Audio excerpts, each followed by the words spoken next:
I always felt a flutter of nerves whenever we visited David's family. It wasn't that they weren't welcoming, far from it. David's parents, Martha and George, were the epitome of warmth, and his brother Mike could always be counted on for a good laugh. But then there was Laura, Mike's wife, the proverbial thorn in my side. As David and I drove to his parents' house for the usual Sunday dinner, I couldn't help but voice my concerns. "David, are you sure it's okay that I come along today? I don't want to create any tension, especially with Laura around." David glanced at me, his eyes softening. "Chloe, your family. They all adore you. As for Laura, just try to ignore her snide remarks, okay?" I nodded, trying to brush aside the unease. David parked the car, and we made our way to the front door, greeted by the familiar, comforting aroma of roast beef and homemade apple pie. As we entered, Martha's face lit up. "Chloe, David, you're here. Come in, come in." George followed suit, his hearty laugh filling the room as he enveloped us in bear hugs. "How's my favorite daughter-in-law and soon-to-be lawyer?" Before I could reply, Mike bounded over, his usual playful self. "Hey, sis, ready for another round of family madness?" I laughed, the tension easing a bit. Wouldn't miss it for the world. Then, from the living room, Laura's voice cut through the air, tinged with her typical mix of indifference and sarcasm. "Oh, look, the happy couple finally graces us with their presence." I forced a smile, meeting her gaze. "Hi, Laura, good to see you too." Dinner was served, and the conversation flowed easily at first, everyone catching up on the week's events. Laura, however, seemed to be in a particularly prickly mood. "So, Chloe, still trying to play house with David? I mean, with your career and all, isn't that a bit too traditional for you?" she asked, a smirk playing on her lips. David squeezed my hand under the table, a silent gesture of support. I took a deep breath. "Well, Laura, we all make choices that suit us best. I believe in balancing career and family." Laura snorted. "Balancing, right. As if having kids doesn't totally derail your life." Mike, trying to diffuse the tension, chimed in with a chuckle. "Oh, come on, Laura, a little niece or nephew would be a joy, wouldn't it?" Laura rolled her eyes dramatically. "Joy? More like a lifetime of hassle.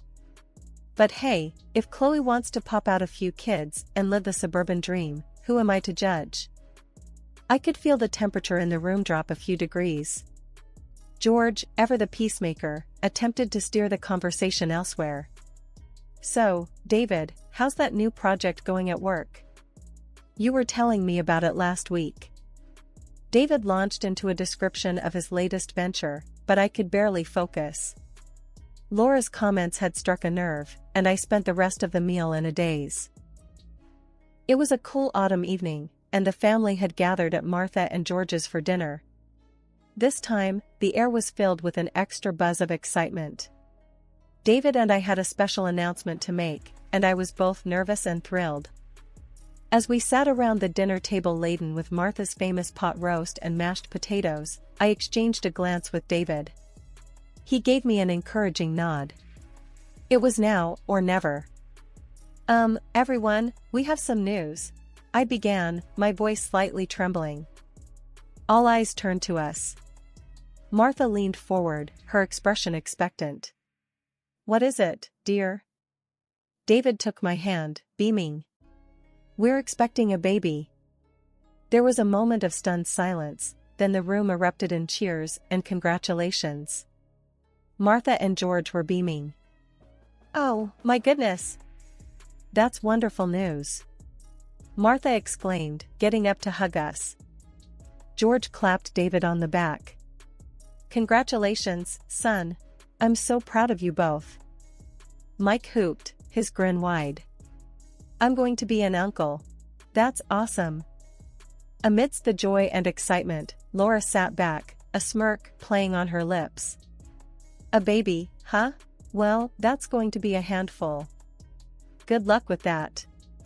Her tone was laced with condescension, but I tried not to let it bother me. I was too happy. Martha frowned at Laura's comment. Laura, dear, it's a joyous occasion. Laura shrugged, nonchalantly picking at her food. Sure, joyous. Until the sleepless nights and diaper changes kick in. Mike, sensing the tension, tried to lighten the mood. Oh, Laura, don't be such a pessimist. It's going to be great, right, Chloe? I smiled, determined to keep the atmosphere positive. Absolutely, Mike. We're really excited. The conversation eventually moved on, but Laura's words lingered in my mind. I couldn't help but feel a twinge of apprehension amidst my happiness. As the evening wound down, George raised his glass for a toast. To David and Chloe, and the new addition to our family. Glasses clinked, and everyone echoed, to David and Chloe. These words warmed my heart. Despite Laura's attitude, our joy couldn't be dampened. This was the beginning of a new chapter in our lives, and nothing was going to take that away from us. The excitement of our announcement soon gave way to the harsh realities of pregnancy. My mornings, afternoons, and evenings became a nauseating roller coaster. I could hardly keep anything down, and even the smell of my once favorite foods made my stomach churn. During one of these tough days, David and I were at his parents' for dinner again. I was trying to nibble on some toast, my only safe food these days. David was rubbing my back, trying to comfort me. Chloe, you sure you don't want to try some soup? Mom made it just how you like it, David suggested gently. I shook my head weakly. No, thanks, David. Just the smell is making me queasy.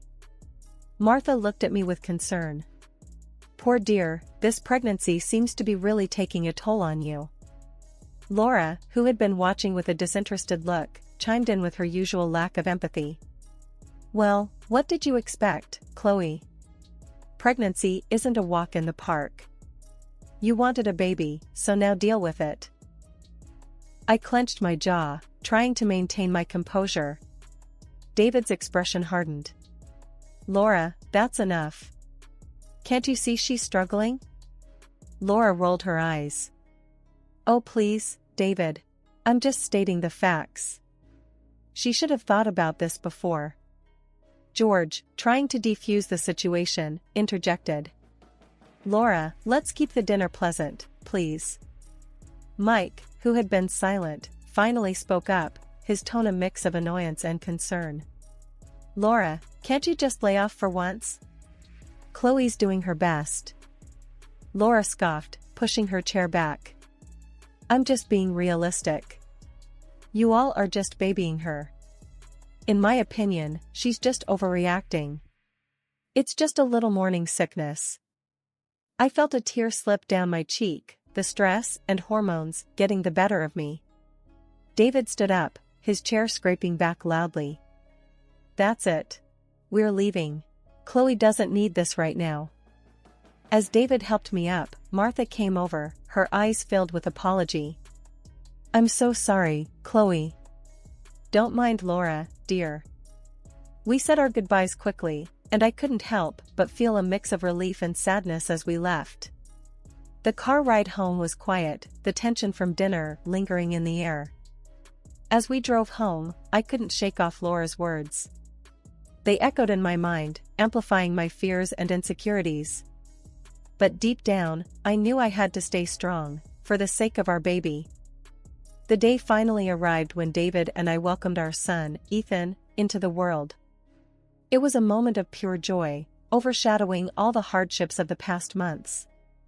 We decided to introduce Ethan to the family at Martha and George's place, a neutral ground where everyone could share our happiness.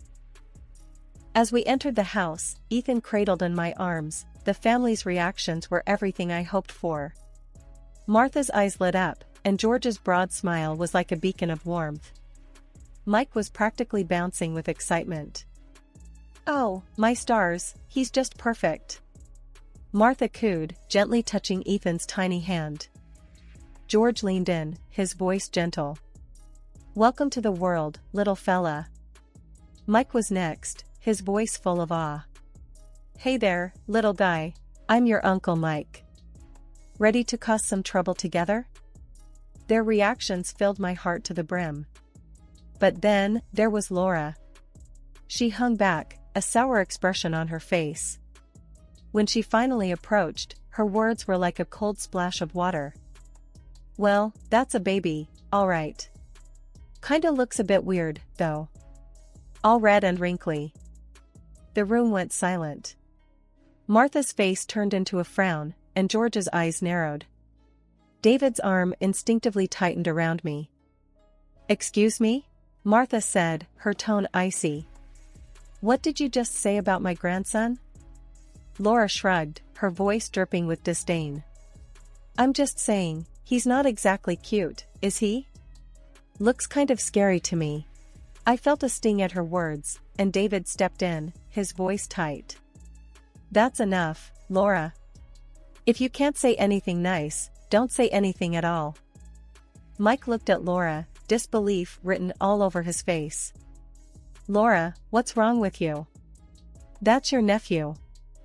Laura rolled her eyes. Oh, please. Everyone's thinking it, I'm just the only one saying it. Martha stepped closer to Laura, her eyes flashing. Your behavior is disgusting, Laura. If you can't be happy for Chloe and David, maybe you should leave. Laura scoffed, crossing her arms. Fine. If I'm not welcome, then I'll go. But don't expect me to fawn over a baby like everyone else. With that, she stormed out of the house, leaving a trail of shock and discomfort behind her. The joyous atmosphere had been tainted, and I couldn't help but feel a pang of sadness. A few months had passed since Ethan's introduction to the family, and things had been relatively calm. David and I were adjusting to parenthood, albeit with the usual sleepless nights and endless diaper changes.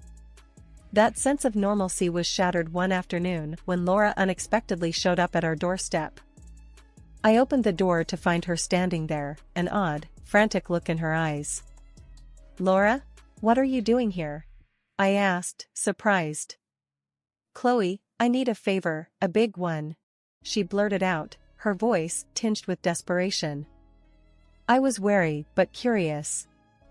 Okay, what is it? She took a deep breath, her eyes darting around. I need to borrow Ethan. Just for a little while. I stared at her, dumbfounded. Borrow Ethan? What on earth for? She began pacing, speaking rapidly. It's my grandmother, see? She's old, doesn't have much time left. She told me she's leaving most of her estate to the first grandchild who has a baby. I thought maybe I could pass Ethan off as mine. I couldn't believe what I was hearing. You want to pretend my son is yours? Are you insane? Laura stopped pacing, turning to face me. It's just for a day, Chloe. My grandmother's not all there anymore. She won't know the difference. Anger bubbled up inside me. You want to deceive your dying grandmother with my child? That's sick, Laura. She clenched her fists, her voice rising. You don't understand, Chloe. This could change my life.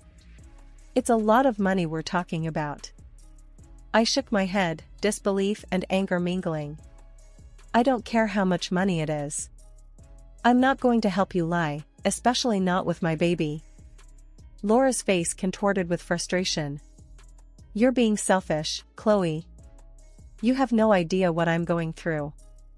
I stood my ground, my voice firm. And you have no idea what being a mother means. The answer is no, Laura. Now, I think you should leave. She glared at me, her body tense. You're going to regret this, Chloe. You just wait and see. With that, Laura stormed off, leaving me standing there, shocked and shaking. I closed the door slowly, my mind racing. The audacity of her request was beyond comprehension. I knew then that Laura was capable of going to extreme lengths for her own benefit, and that realization chilled me to the bone. I called David immediately, recounting the bizarre encounter. He was just as shocked and angry as I was. She's lost it, Chloe. Just stay away from her, okay? I don't want her anywhere near you or Ethan. I nodded, even though he couldn't see me. I will. It's too much. After hanging up, I went to check on Ethan, sleeping peacefully in his crib, blissfully unaware of the insanity of the world around him. I promised myself then and there that I would protect him from any harm, no matter what. Laura's bizarre request had opened my eyes to the lengths she would go to, and I knew I had to be vigilant. It was a sunny Tuesday afternoon, and Ethan was taking his nap in his nursery upstairs. I was in the kitchen, trying to catch up on some chores, when the doorbell rang. It was a courier with a delivery of baby supplies I had ordered online. The exchange took less than a minute. But when I returned inside and headed upstairs to check on Ethan, my heart dropped to my stomach. The crib was empty. Ethan was gone. Panic surged through me. Ethan! Ethan! I called out, my voice trembling as I frantically searched the room. There was no response, no sign of him anywhere. My mind raced with horrifying possibilities. I grabbed my phone, my hands shaking, and dialed David's number. David, Ethan's gone. He's not in his crib, he's not anywhere. I cried out as soon as he answered. What? What do you mean gone? Are you sure he's not somewhere in the house? David's voice was laced with panic. I've looked everywhere. He's not here, David. Someone took him. I was on the verge of hysteria. David's voice was firm, trying to stay calm for both of us. Okay, Chloe, call the police right now. I'm leaving the office, I'll be there as soon as I can. I hung up and dialed 911, my voice breaking as I explained the situation to the operator. Within minutes, police cars arrived, their sirens piercing the quiet neighborhood. As the officers began their investigation, David rushed in, his face pale with fear. Chloe, tell me everything. What happened? I recounted the events, from the courier's visit to the chilling discovery of Ethan's empty crib. As I spoke, a horrible thought struck me. Laura, she threatened me, after I refused to let her take Ethan. David's face hardened. I'll kill her if she's done anything to him. The police overheard and immediately took note. We need to know everything about this Laura. Address, description, everything, one of the officers said. As we provided Laura's details, Martha and George arrived, faces etched with worry. Martha embraced me, her own tears mingling with mine. Just then, Mike burst through the door, his eyes wild with worry. What's going on? I heard Ethan's missing. Before we could answer, his phone rang. He glanced at the caller ID and his face went white. It's Laura. He answered, his voice shaking. Laura, where are you?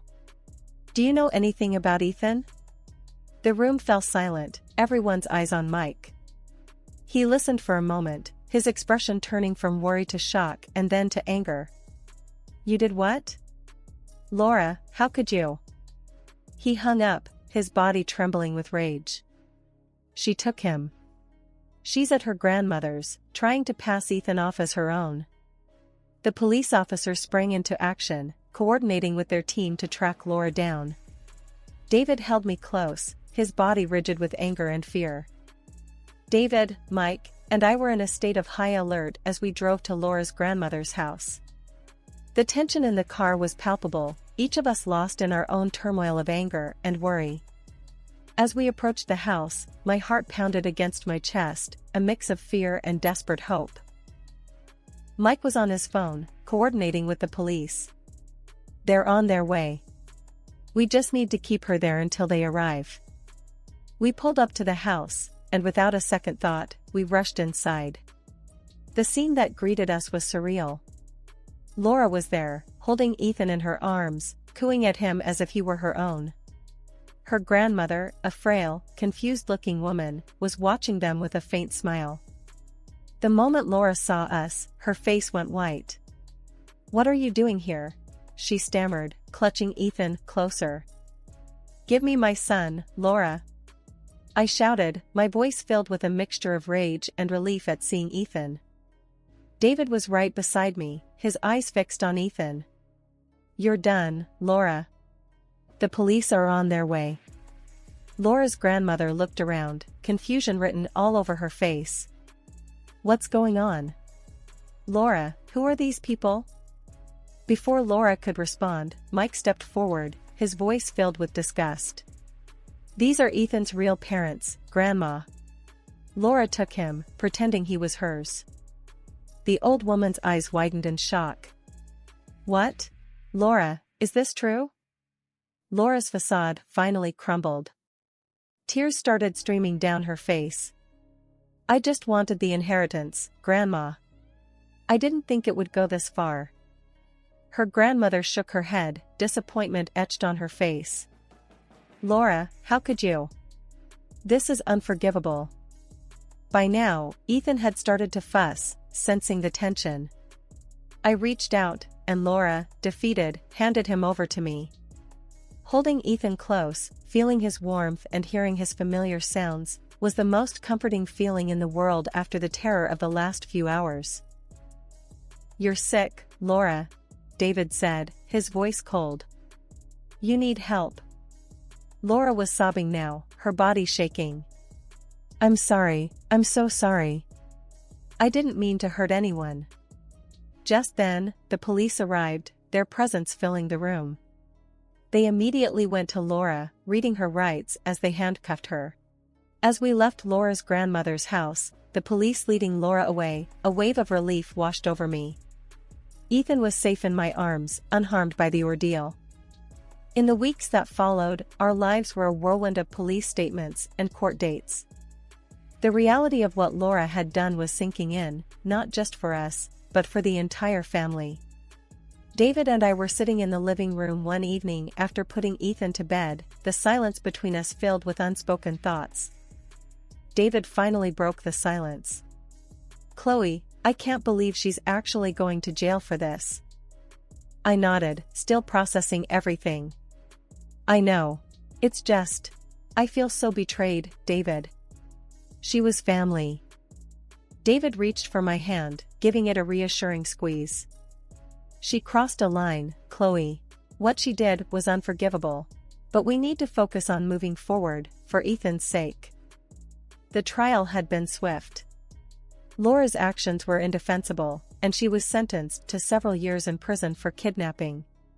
Mike had filed for divorce, a decision that had shaken him deeply. A few days later, we were at Martha and George's house. The family had gathered, a sense of somber unity in the air. Martha was the first to speak as we all sat in the living room. "I just can't believe she would do something like this. To her own family," she said, her voice heavy with sadness. George nodded, his brow furrowed. "It's a hard pill to swallow. But we have to think about the kids now, about Ethan." Mike sat quietly, his eyes distant. I feel like I didn't know her at all. How could I have been so blind?" David put a hand on his brother's shoulder. "You couldn't have known, Mike. None of us could." The conversation turned to how we could all support each other. It was clear that the family bond had been tested, but not broken. In the months that followed, life slowly returned to a new kind of normal. Ethan was growing fast, his smiles and laughter a constant reminder of the joy he brought into our lives. The ordeal with Laura had left its mark, but it had also made us stronger, more appreciative of the love and support we had for each other. One evening, as I watched Ethan play, I realized that this experience had taught me about the resilience of family, the strength of love, and the power of moving forward, no matter how difficult the past might have been. We had faced our darkest hour, but we had emerged stronger, united by our love for each other and for our son. The future was uncertain, but I knew that as long as we were together, we could face anything. Hola, suscríbete a Historias Vitales para no perderte nuevas historias. Mi esposa había estado trabajando en su proyecto especial durante 4 meses ahora. No era su proyecto personal, pero ella era la persona principal y responsable de su éxito. El proyecto estaba diseñado para salvar a su empresa, Bixler Enterprises. Los últimos 4 meses habían sido difíciles porque se vio obligada a trabajar duro. Era importante tanto para ella como para la empresa. Había una buena posibilidad de que Bixler Enterprises quebrara si el proyecto no se completaba. Sara tenía una licenciatura de Albrecht y un MBA de Wharton. Era la más inteligente de la familia. Yo empecé a trabajar como mecánico de autos justo después de la secundaria y después de 21 años seguía siendo mecánico de autos. No me importaba porque me gustaba el trabajo y pagaba bien. Era suficiente para pagar la universidad de Sara y criar a 2 hijos. No vivíamos lujosamente, pero estábamos bien. Los niños ya se habían mudado, y las cosas iban bastante bien con nuestros ingresos. Sara quedó embarazada 3 meses después de casarnos a la edad de 18 años. Durante los primeros años de nuestro matrimonio, vivimos con mis padres. Ellos tenían una gran casa vacía ya que 4 de mis hermanos se habían mudado. Eso significaba que teníamos una niñera mientras Sara completaba sus primeros años de universidad. Debido a 2 embarazos, la carrera de 4 años le llevó 6 años completarla. Fue difícil, pero lo logró.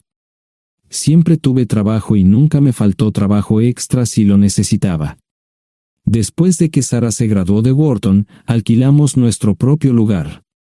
Tuvo ofertas de trabajo de varias empresas grandes, pero todas requerían que nos mudáramos. A mí no me importaba, pero Sara quería quedarse cerca de casa. Por eso decidió trabajar en Bixler Enterprises. Pagaba bien, pero lo más importante, le daba responsabilidad y la oportunidad de avanzar. Sara era una empleada trabajadora y dedicada. La presentación es el jueves en el Hotel Thyssen en Filadelfia.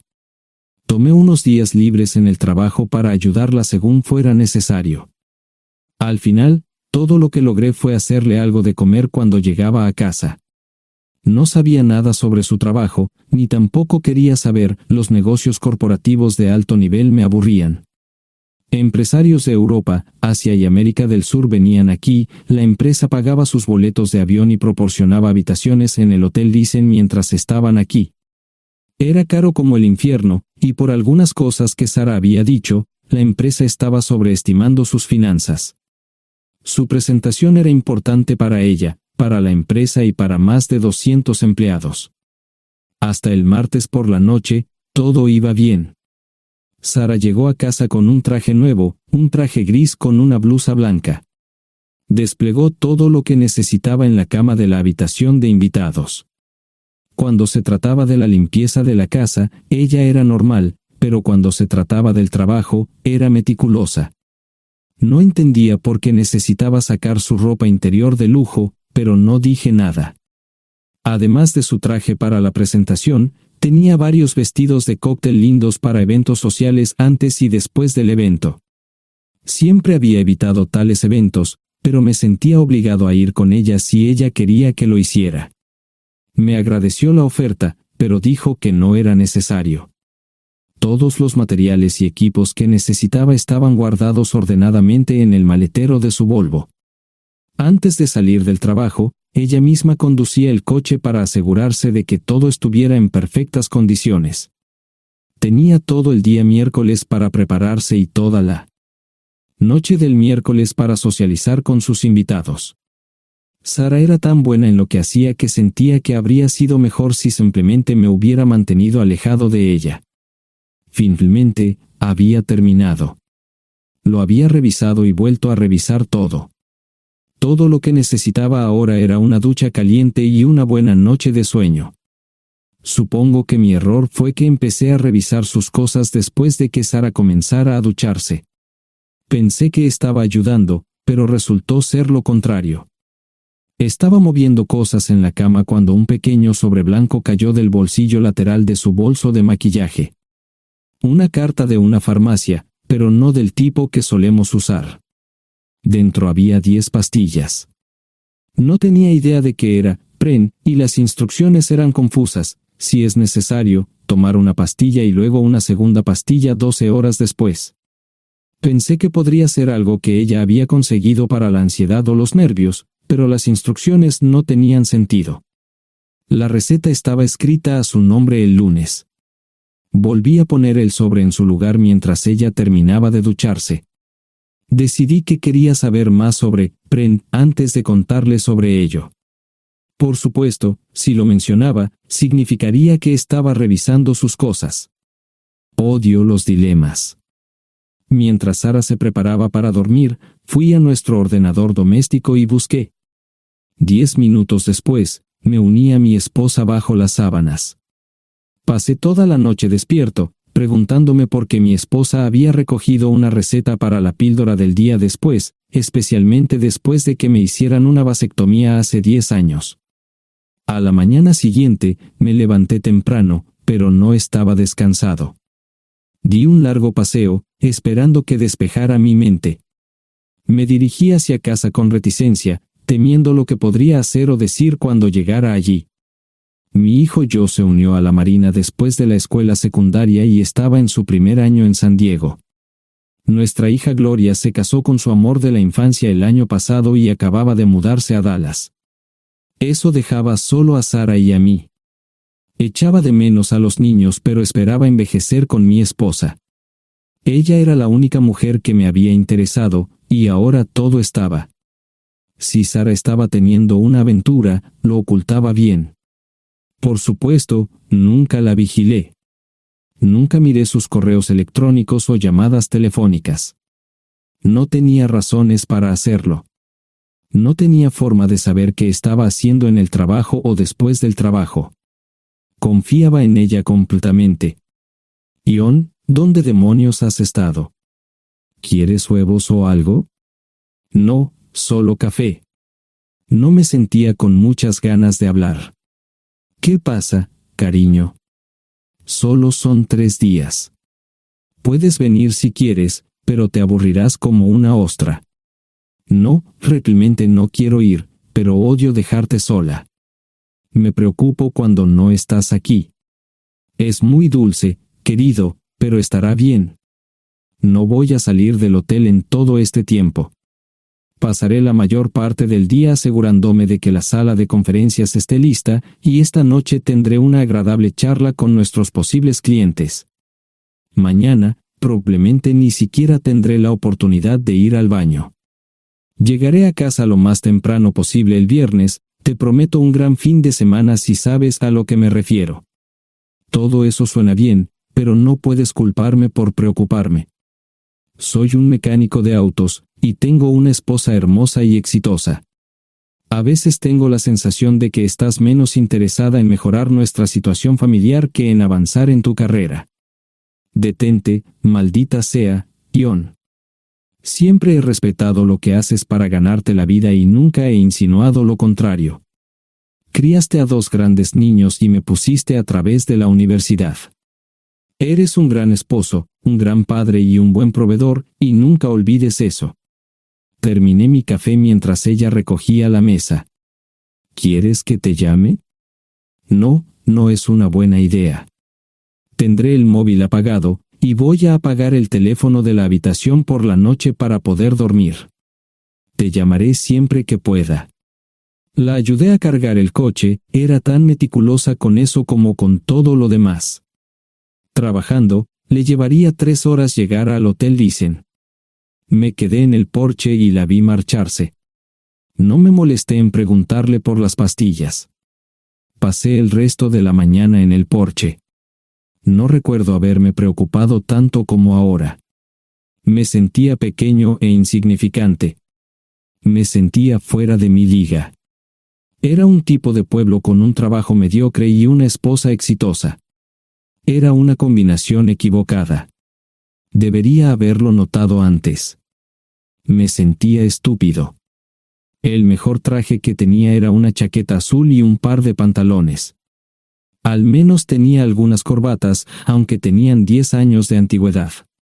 Acababa de terminar de vestirme cuando sonó el teléfono fijo. Oye, cariño, solo quería avisarte de que llegué bien. ¿Tuviste un buen viaje? Supongo que el tráfico no estaba demasiado denso. Estuvo bien. Te llamaré esta noche. Ahora tengo que irme. Estoy en la habitación 714, Sara. Puedo estar en casa de mis padres o en la de mis hermanos esta noche si quieres llamarme a mi móvil. De acuerdo. Suena el teléfono móvil. Te quiero, tengo que irme. Me tomé mi tiempo para llegar a Filadelfia.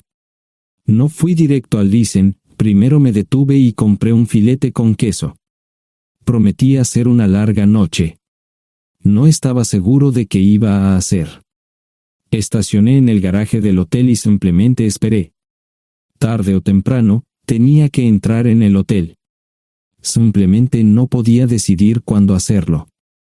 El sonido de mi teléfono celular me ayudó a tomar mi decisión. Ion, solo quería avisarte de que todo se ha arreglado. Ahora voy a bajar para encontrarme con algunas personas y cenar. No olvidaste nada, ¿verdad? No, todo está bien. Tengo todo en mi habitación para mañana. ¿Necesitas algo? No, Ion, relájate. Voy a apagar mi teléfono. Te llamaré mañana por la mañana. ¿De acuerdo? Ríe, diviértete. No es divertido, Ion, es trabajo. No parecía estar demasiado fuera de lugar. El vestíbulo, el restaurante y las salas de conferencias estaban llenos de gente, así que pude pasar desapercibido. Había un folleto pequeño y bonito que mostraba el diseño de todas las habitaciones del hotel. Me paseé por las diferentes habitaciones y me detuve en las paredes, mirando alrededor entre la multitud. No tenía ni idea de qué haría si Sara me veía. Lo averiguaría si y cuando eso sucediera. Encontré un tablero de eventos que enumeraba todas las habitaciones que estaban siendo utilizadas por los diversos grupos. Bixler Enterprises no tenía habitaciones disponibles para el miércoles por la noche.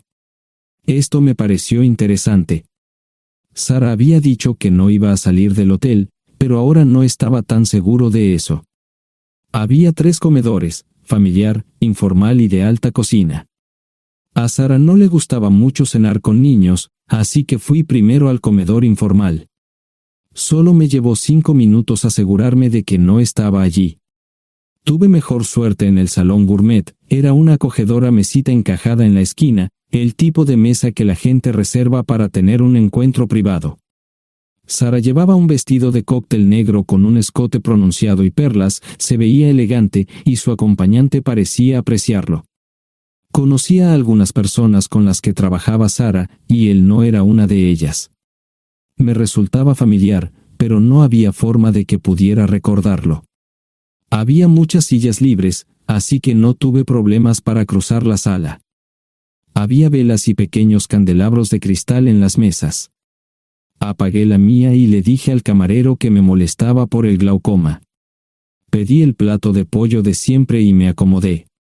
El camarero me sirvió el café por tercera vez. Disculpe, el tipo en la mesa de enfrente me parece muy familiar. ¿Sabes quién es? Sí, ese es Malcolm Eugene Foote. Es miembro del Consejo Municipal, se espera que se postule para el Congreso en los próximos años. ¿Es esa su esposa con él? Es muy bonita. No, esta es la primera vez que la veo. Siempre usa esa mesa para señoras especiales, si me entiende. Simplemente le sonreí y pedí la cuenta.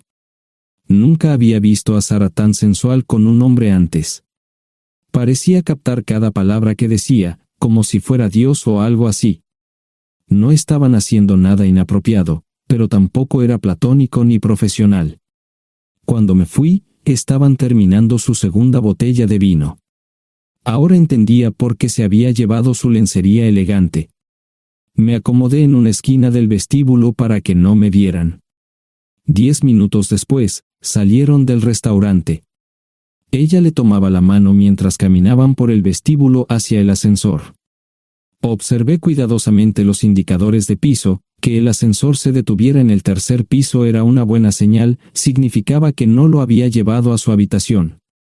Era una mala señal cuando el ascensor no llegaba al séptimo piso, significaba que ella fue a su habitación. por si acaso me equivocaba en algo, me senté en el vestíbulo y observé el ascensor durante 1 hora.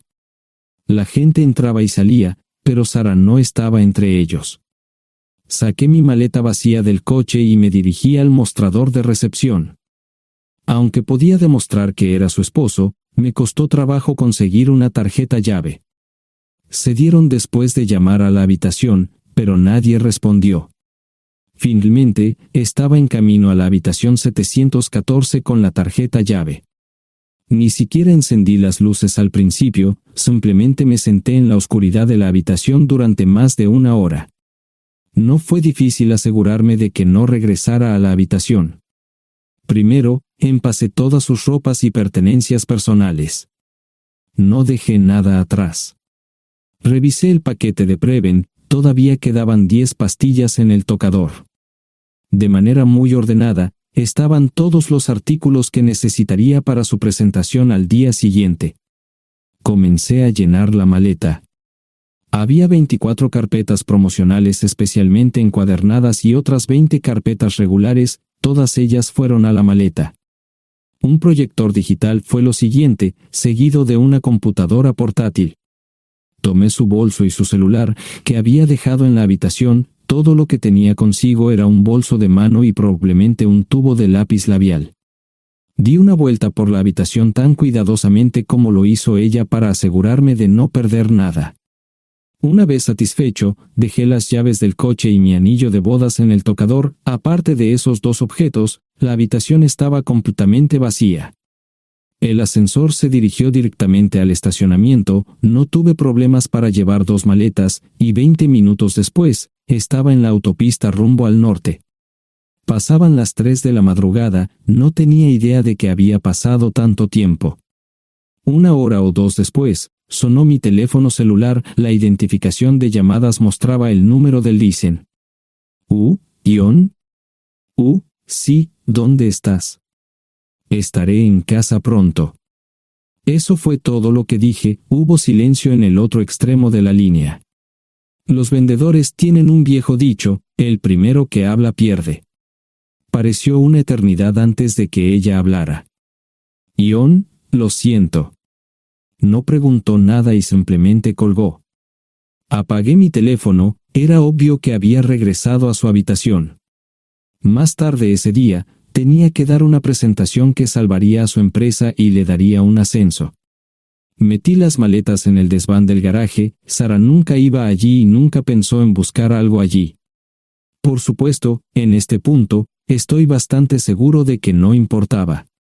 Primero, recogí todas mis ropas y pertenencias personales. La mayoría de los hombres tienen sus propias herramientas, generalmente es un requisito para el trabajo. Pasé por la tienda, cargué las mías en el Subaru y recogí mi último cheque de pago.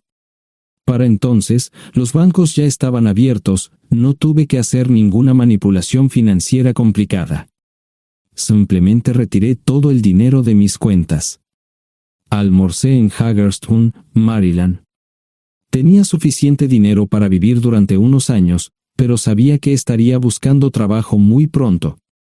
Sara y yo éramos parecidos en eso de que a ambos nos encantaba trabajar. La voy a extrañar. Pasé un par de horas en las cuevas del Uray y alquilé una habitación cerca de Whitewell. No tenía idea de qué iba a hacer. Era sábado, y me encontré sentado en el acuario de Chattanooga, observando la naturaleza que nunca había visto antes. Pasé unas horas simplemente relajándome y decidí que era un buen lugar para estar. Compré un pase anual para el acuario y, para la hora de la cena, tenía un lugar donde quedarme. Era un remolque móvil en el parque, pero estaba amueblado y era económico. No necesitaba mucho. La primera cosa que haría el lunes por la mañana sería conseguir un trabajo. Un buen hombre de mantenimiento siempre puede conseguir un trabajo, especialmente si está dispuesto a trabajar duro. Podría permanecer discreto hasta que fuera el momento de renovar mi licencia de conducir o las etiquetas del coche. Me preocuparé por eso cuando llegue el momento. El domingo por la tarde, llamé a Gloria. Me sentí obligado a informarle sobre lo que estaba sucediendo, pero Sara ya se lo había contado. Fue bastante franca con Gloria sobre lo que había pasado, dijo que había engañado, que la sorprendí, que me fui y que ella perdió su trabajo. Me sentí mal porque ella perdió su trabajo, pero ese era el precio que tenía que pagar. Le pedí a Gloria que le dijera a Josh lo que estaba sucediendo la próxima vez que hablara con él. También le dije que la llamaría aproximadamente una vez al mes para verificar cómo iban las cosas. No le dije dónde estaba. Para el mediodía del día siguiente, tenía un trabajo. En realidad, estaba a poca distancia del parque de remolques, con el Waffle House a mitad de camino. ¿Qué más podría querer un hombre? No sé cómo manejaron el papeleo, pero me estaban pagando $20 por hora sin hacer preguntas. Estaba feliz, y ellos también. Ni siquiera tendría que tocar el dinero que traje conmigo. Unos 2 meses después, Gloria me informó que Sara se había mudado de la casa y estaba viviendo con sus padres. Gloria no sabía nada más, pero estaba feliz de que estuviera estable y le estuviera yendo bien. Josh me llamó desde San Diego solo para informarme que iba a hacer un crucero. Era técnico en aviónica en un portaaviones, intentó explicar qué hacía exactamente, pero estaba más allá de mi comprensión. Nunca supe mucho sobre cosas técnicas. Ambos tuvieron cuidado de no decir nada malo sobre su madre, aprecié eso. Después de eso, todo siguió como siempre. Comencé a hablar con Gloria al menos semanalmente, Josh y yo comenzamos a enviar correos electrónicos regularmente. Gloria hablaba regularmente con Sara, pero decía muy poco sobre lo que estaba haciendo o dónde estaba. Nunca presenté la solicitud de divorcio, y parece que Sara tampoco lo hizo. Tengo una licencia de conducir de Tennessee y las etiquetas en el Subaru. Comencé a frecuentar un bar local un par de veces al mes y tuve encuentros casuales, 2 mujeres se alternaban como mis compañeras nocturnas regulares. No buscaban compromisos, y yo tampoco, parecía funcionar bien para todos nosotros. La vida era buena. Eso fue hace mucho tiempo, y gradualmente olvidé a Sara.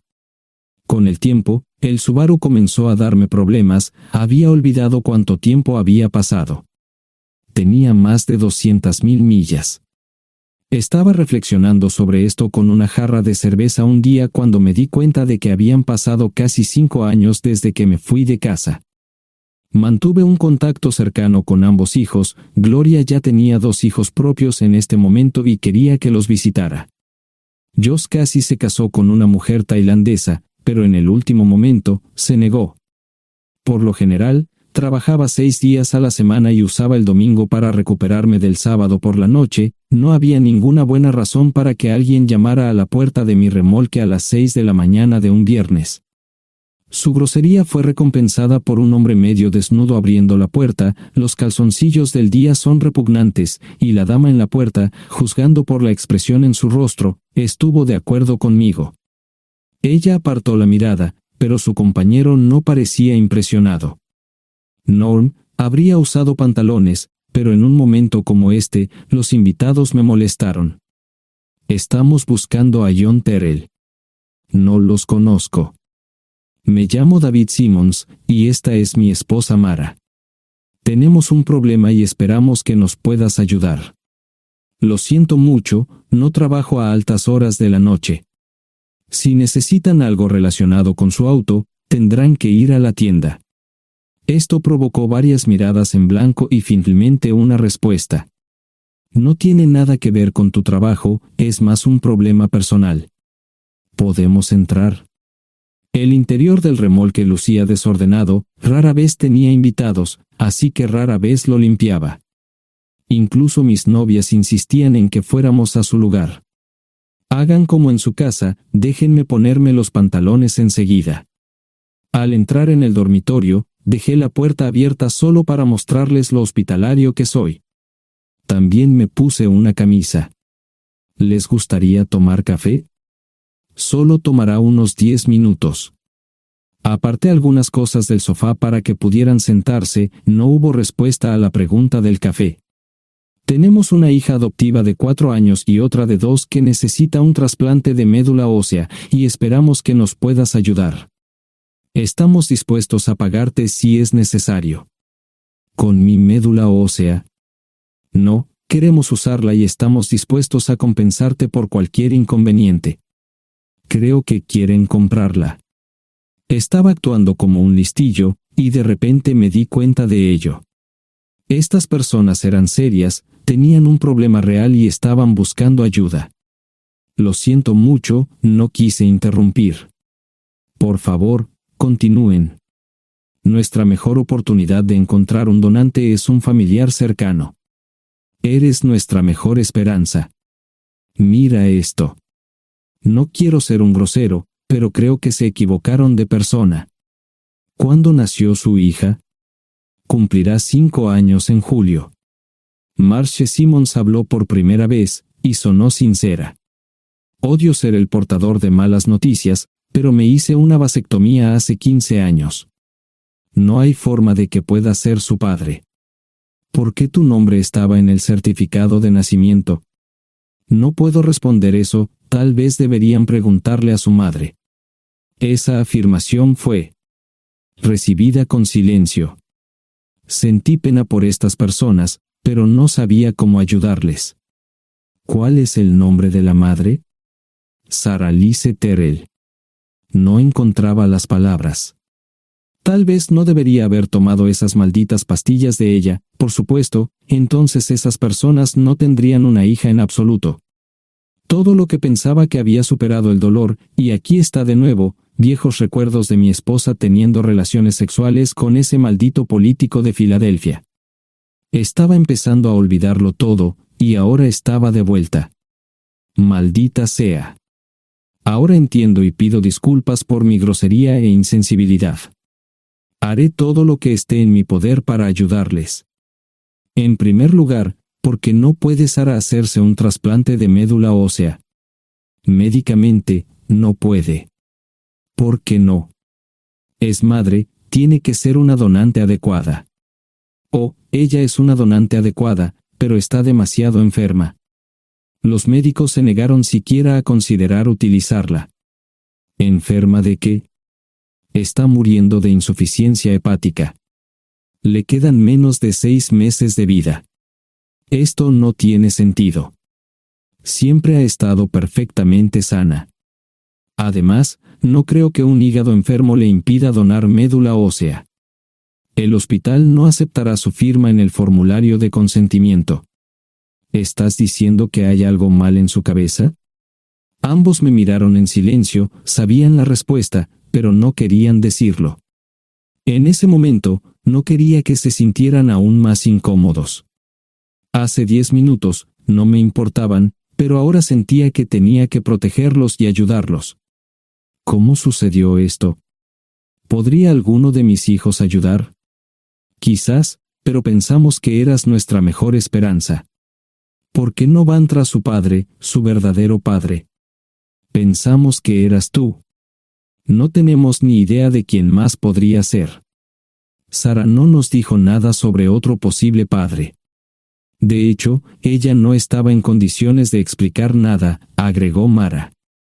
Obtuvimos la mayoría de nuestra información de la agencia de adopción. Tuve que preparar café y hacer pis, permítanme un momento. Dejé a mis invitados sentados mientras preparaba el café. Solo tomó unos minutos. Mientras se preparaba, fui al baño, algo que necesitaba hacer urgentemente. Traté de ser discreto, ya había avergonzado lo suficiente a Mara. ¿Dónde viven? En Westchester, Pensilvania. Les haré una oferta. Si les digo quién es el verdadero padre de su hija, deben prometerme que lo perseguirán sin descanso hasta obtener lo que desean. ¿De qué estás hablando? El padre de su hija es un político prominente en Pensilvania. Por supuesto, negará todo y probablemente les proporcionará documentos legales para detener sus esfuerzos. Si acuerdan presionar lo suficiente para que él admita que la niña es suya, podrán avergonzarlo y obligarlo a hacerse un trasplante de médula ósea. Eso es lo que quieren, ¿verdad? Sí, claro, pero ¿cómo hacemos eso? No lo sé. Soy mecánico. Trabajo con metal para ganarme la vida. Creo que la mejor manera sería utilizar la televisión, la radio y los periódicos. Los políticos harán cualquier cosa para evitar una mala publicidad. ¿Tienen amigos que puedan ayudar? Bueno, ahora ambos estaban sonriendo. Debo haber dicho algo que les dio esperanza. Creo que podemos hacer esto. ¿Quién demonios es él? Malcolm Eugene Foote. Se postula para el Senado de los Estados Unidos. Apuesto a que hará cualquier cosa para evitar una mala publicidad. El café estaba listo, pero David y Marshall no podían esperar para llegar a casa. Antes de irse, les dije cómo ponerse en contacto con Gloria y Josh en caso de que los necesitaran. Estaba seguro de que ayudarían. También les pedí que me dijeran dónde estaba Sarah. Probablemente estaría en Pensacola antes de que ellos regresaran a Westchester. Me corté el pelo y compré una camisa nueva. Sarah era una tramposa que arruinó mi vida, pero aún así quería lucir bien cuando la viera. Era otro remolque, pero esta vez era un bonito doble nuevo. Allí estaba su Volvo con una llanta desinflada y un parabrisas roto. La mujer que abrió la puerta no era Sarah, parecía que la habían empapado fuerte y la habían dejado empapada. Tenía al menos 45, tal vez 50, y debió haber tenido una vida difícil. La falta de maquillaje no ayudaba, y simplemente se veía horrible. No tuve la oportunidad de abrir la boca. Caray, si no es John Terrell. Nunca esperé verte aquí. Tuve que usar la vieja línea, me estás poniendo en desventaja. Sherry Hart. Pasa, entra. ¿Quieres una cerveza? No, pero gracias. Estoy aquí para ver a Sarah. Sherry cruzó la habitación y se detuvo en el buffet del comedor. Aquí está, John. Mírala todo lo que quieras. Su mano señalaba una urna de latón que estaba en el centro del buffet vacío. Supongo que llegué demasiado tarde. No me moví, solo me quedé mirando el contenedor frente a mí. ¿Puedo tomar una cerveza ahora?